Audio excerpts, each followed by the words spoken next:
Technology has made banking easier, but it has also created new opportunities for fraudsters. Let's learn how to identify them. Credit card fraud. If someone secretly copies your card details and shops online without your permission, that's credit card fraud. This is why banks repeatedly warn you never to share your OTP. False accounting. Businesses sometimes manipulate accounts to show fake profits. Investors believe the company is doing well when actually it is not. Insurance fraud. This involves making a false claim to an insurance company or significantly exaggerating a genuine claim in order to receive money or benefits that the person is not actually entitled to. This is a fraud against the insurance company specifically and by extension against every other honest policyholder because fraudulent claims ultimately push up premiums for everyone. Common examples of this: staging a fake accident or a fake theft purely to file an insurance claim and collect the payout. Exaggerating the actual extent of damage in a real genuine incident. Intellectual property fraud. This is an unauthorized use, copying, or outright theft of someone else's patent, trademark, or copyright. In simple terms, this is profiting off someone else's original creativity or inventive work without their permission and without compensating them. Examples you will recognize immediately: selling counterfeit or fake branded goods. Think of fake branded shoes, bags, watches, which are sold as if they were genuine. Internet and cyber fraud. Now, finally, internet and cyber fraud, which, if I am honest, is probably the fastest growing fraud category of all the five, simply because more and more of our financial lives are moving online every single year. This is fraud carried out specifically through the internet using tools like fake websites, hacking, or malicious software to steal your personal or financial information. Example: phishing emails or messages containing links that lead to fake bank login pages designed to look nearly identical to your real bank's website, tricking you into entering your actual login credentials. One last check before we move to the recap. Which specific fraud involves selling fake branded products? Think about it for a second. If you said intellectual property fraud, you are completely correct. Comment your answer below. I will pin the post complete correctly explained answer at the top. Alright, let's properly consolidate everything we have covered because repetition right now is exactly what moves this from short-term memory into long-term memory before your exam. Central bank, the apex bank of a country, that is the RBI in India, responsible for issuing currency, controlling credit through monetary policy, and acting as banker to both the government and to other commercial banks. Remember our analogy, it's the head office controlling every branch. Internet banking, banking transactions carried out online using NEFT, RTGS, IMPS, or mobile wallets without needing a visit to physical branch at all. ATM and cards. Debit card means pay now, using your own money directly from your account, whereas credit card means pay later, using borrowed money up to a limit with possible interest if not repaid on time. Continuing the recap: NEFT versus RTGS versus IMPS. NEFT processes in half-hourly batches. RTGS settles instantly but is meant for high-value transfers, and IMPS is instant, available 24/7, including holidays for any amount. Financial fraud. credit card fraud, financial accounting, insurance fraud, intellectual property fraud, and internet or cyber fraud. 5 different categories, but notice they all share one thing in common.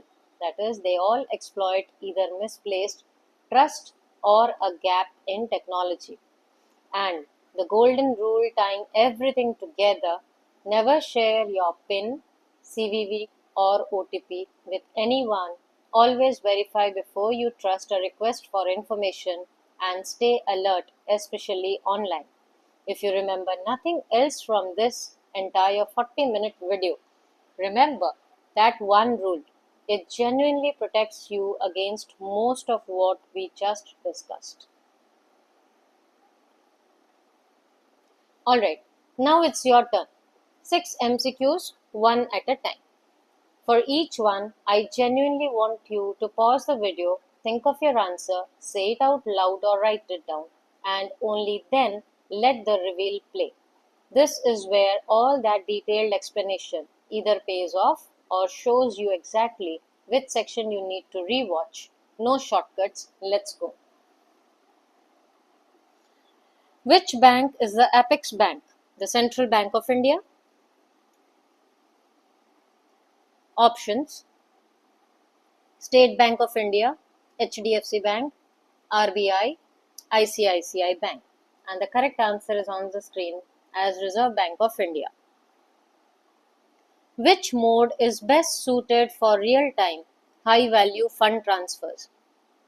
RTGS. Which transfer mode works instantly 24/7, even on bank holidays? Yes, IMPS.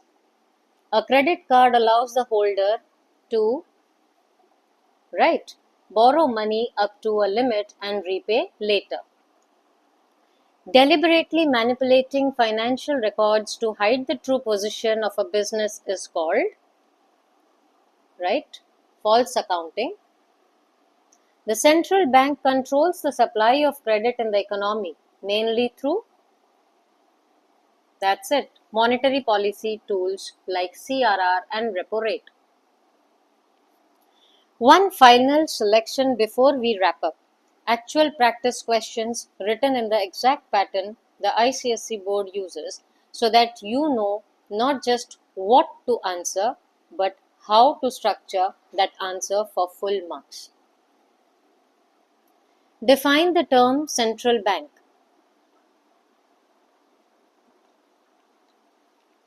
That's a 2-mark question. So a clean 1 or 2 sentence definition using the word apex is what you want. State any 3 functions of a central bank. 3 marks. So pick your 3 clearest functions from the 6 we covered and write one solid line for each. And distinguish between a central bank and a commercial bank, giving any 2 points. 2 marks. So pull 2 rows straight from that comparison table we went through earlier. On internet banking, what is meant by RTGS and how is it different from NEFT? 3 marks. So define RTGS first, then give at least 1 or 2 clear points of difference. Explain the meaning of a mobile wallet. 2 marks. A clean definition with maybe one example app name. Distinguish between a credit card and a debit card. 2 marks. So use the pay now versus pay later framework we built earlier.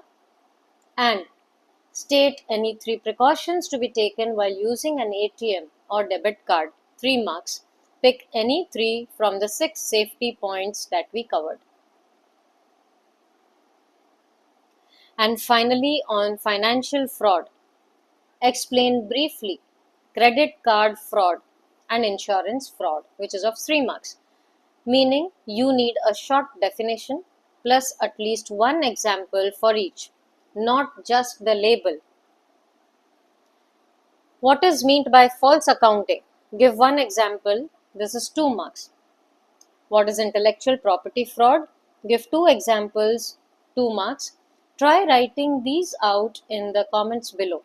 I will personally read through a few and give feedback on how close you are to a full marks answer. And that is the complete ICSE Class 10 banking chapter: central bank, internet banking, and financial fraud, all covered in real depth, not just a rushed summary. If you made it this far, genuinely well done, because that makes real focus and it tells me you actually care about understanding this properly rather than just getting through your syllabus.